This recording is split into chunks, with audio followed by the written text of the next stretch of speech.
Inspired by Urinating Tree, here's the Haters' Guide to the Division I Region 1 playoffs in the OHSAA. The St. Ed's Eagles are probably the heavyweight favorites to win Division I Region 1, at least in my opinion. They've had so many tests this season, and they have answered every single one of them except for Massillon, Washington, back in Week 5. And that was a close game. Had that field goal been through, we would have been talking a tie game. But they've played every school basically. Toledo Central Catholic, they've played St. Ignatius, they've played Archbishop Moeller, and they've played Archbishop Hoban, and they've won every single one of them. I expect that these Eagles can make it far, not just in the region, but in the entire state championship, and perhaps repeat the state championship. One would think the Medina Battling Bees would fall down considering the fact that they lost their star quarterback Drew Auer to Penn State. But Danny Stoddard has filled in the shoes and then some, leading the nation in passing yards, going crazy against every school he's faced off against. Medina could quite easily be 10-0 had they converted the two-point conversion to Avon earlier this season. And repeating the GCC championship in football once again, being the 12th best school in the state according to DrewPasture.com. This is a team that looks like they should be able to do well against their GCC opponent, Strongsville. Expect Danny Stoddard to go crazy in the playoffs like he has done all season long, and just like what the highlights have been showing. Every game has been a blowout seemingly, except for Avon and Wadsworth and Mentor and Brunswick. But still, this is a team that is poised to make a good run in the region. Which Mentor Cardinals team is going to show up in the playoffs? They've taken down CANTON McKinley, they've taken down Riverside, and they've taken down schools like Solon, Strongsville, Euclid, and Brunswick. But the thing is, when they've played schools like St. Ignatius, Canadian football team, and Medina, it's resulted in some pretty heartbreaking losses. Not to mention the fact that the St. Ignatius game went to triple overtimes at First Energy Stadium. Despite being the number 3 seed, Matt Gray and co. may have a tough task to go up against their GCC rival Brunswick, which was just a 21-point victory over them in the season. And we'll see what they can do in the postseason. Perhaps making a run, but you never know what can happen. It depends on which Mentor Cardinals team shows up.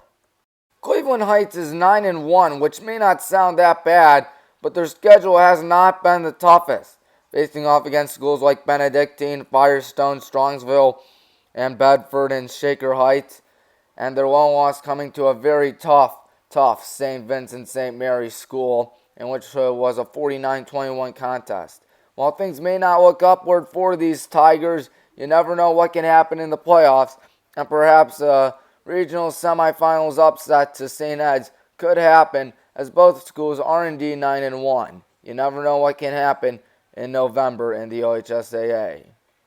But it looks like St. Ignatius may take down Cleveland Heights in the round of 8. Even though they've lost Archbishop Hoban, St. Ed's, and Archbishop Moore by a significant amount by each 3 of the schools, St. Ignatius is still a heavyweight favorite, and with Chuck Kyle in his last season, they have something to play for. Can they bring home the region championship and perhaps a state championship so he can head off in retirement as champion? Only time will tell. I apologize for not having anything for the Canton McKinley Bulldogs. I couldn't find anything. But anyways, on to Canton McKinley nonetheless.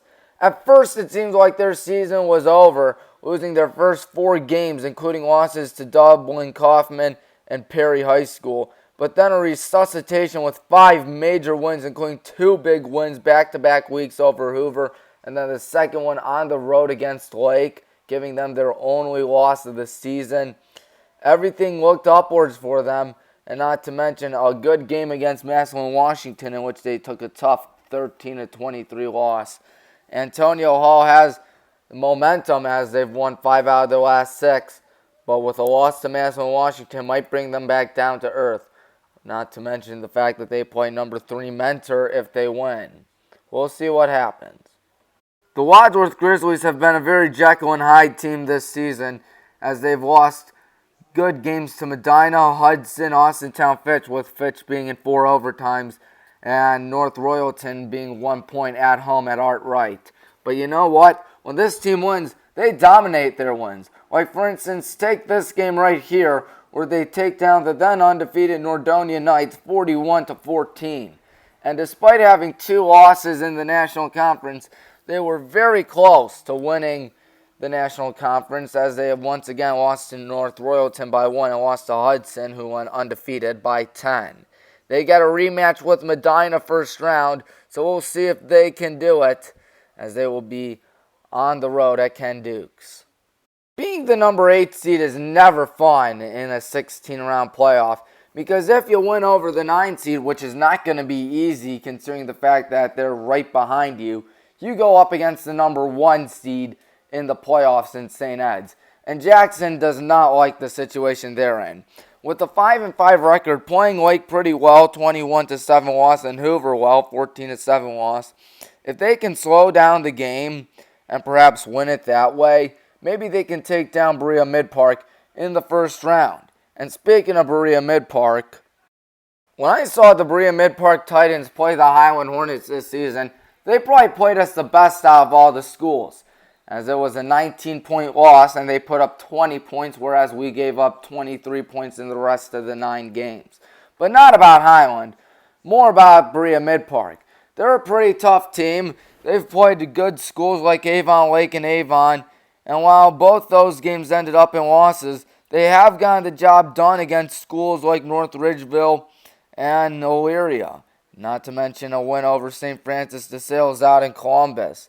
So this could be a win over Jackson in the first round, but a win over St. Ed seems to be pretty unlikely for this Berea Midpark Titans squad. Elyria Wadsworth definitely looks like a toss-up to me. Even though Elyria will make the long drive south from LORAIN all the way down to Wadsworth, it should be a great game nonetheless. And while they've got smacked in the face to Avon and lost tough to Avon Lake and Elyria Catholic, this could be a potential win and upset for these Pioneers. The 5-5 record, they are much better than that, and we'll see if they can do it over the Wadsworth Grizzlies in the first round. And if they do, then they'll have to go up against the mighty Medina Bees at Ken Dukes Stadium, which, as we all know, will not be the easiest thing in the world. Also, shout out Ohio Sports Net for the coverage of this game. Now it's time to look at some schools with losing records, like the Glen Oak Golden Eagles with a 4-6 record. They have a tall task against Canton McKinley that won 5 straight before losing to Massillon, Washington, which we already talked about. And the game in which they faced off against each other, McKinley took them down 40-7. And while Glen Oak may have a losing record, it could quite easily be a winning record, as they lost to Lake 27-20 and to Hoover 41-31. 2 very good schools down in Canton. Well, if there's ever going to be a year that Glen Oak can make noise, I don't see why it can be this year. You never know what can happen with those Golden Eagles. Congratulations, John Marshall. You've made the playoffs for the first time in your school's history. Now the question is, how will you do against a Division I school? As you can tell, the John Marshall Warriors have played schools in D2, D3, D4, and D5, but still yet to find a D1 school. And this one's going to be against the tough St. Ignatius Wildcats.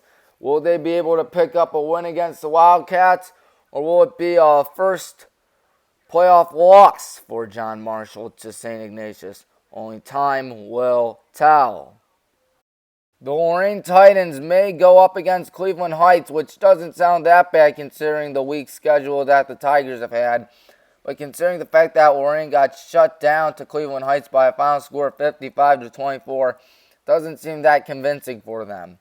But still, 3 wins over Ravenna, Garfield Heights, and Shaw, with all 3 of those wins not being giant leads with no running clocks in any of those games.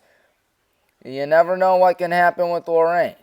With them beating Cleveland Heights, that could be a major upset, and we can only see what will happen then.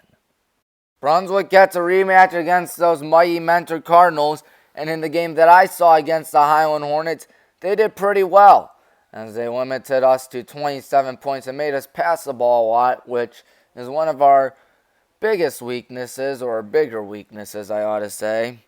But despite that, their wins have come against schools that haven't really been that impressive, with wins over Toledo Waite, Euclid, and Strongsville, with them barely beating Strongsville 7-0 last Friday night. But if they can get good plays like that touchdown right there, maybe, just maybe, Brunswick can upset Mentor at Osborne. Now, before you say that Strongsville is a 15 seed and that they don't have a good shot against Medina, let me be the first to tell you that they played those Bees pretty well, losing only 56-35, as the loss could have been much worse. And they did shut out Euclid, take down Midview, and take down Brecksville this season. And with a tough 7-0 loss to Brunswick earlier in Friday, that might be a confidence damager right there. But with a game against Medina at Ken Dukes this time, which was where their first game was, we shall see what happens there. Schools like STOW-MUNROE Falls are why many people complained about the OHSAA expanding their postseason to 16 teams. Just a one-win season for them coming to Cuyahoga Falls. While it was a blowout, it was still against a school that was a pretty simple task to begin the season. Ever since that game, Stowe has been blown out to most of their opponents, and it's been a frustrating season for them to watch. St. Ed's looks like they should have them in the palms of their hands, but you never know, even though an upset does not look very possible in this region right here. So you might be wondering what I think Region 1 is going to look like. Well, I think St. Ed's is going to beat Stowe. Berea Midpark will beat Massillon Jackson. And then Cleveland Heights takes down LORAIN. St. Ignatius to beat Marshall. Mentor to beat Brunswick. McKinley over Glen Oak. Medina over Strongsville. And an upset with Elyria taking down Wadsworth. And then in the round of 8, St. Ed should beat Berea Midpark. St. Ignatius will beat Cleveland Heights. I have McKinley upsetting Mentor. And Medina taking down Elyria. And then St. Ed's and Medina will face off in the finals, where I have the St. Edward's Eagles once again winning Division I Region 1 because they are that good, and they are, according to Drew Pastor, the top-ranked team in the entire state of Ohio and one of the best teams in the country. Well, that's it. That's the end of my video. If you're new to Tommy Marine Sports Live, I highly suggest that you subscribe to my YouTube channel because you don't want to miss out on Highland and Baldwin Wallace content.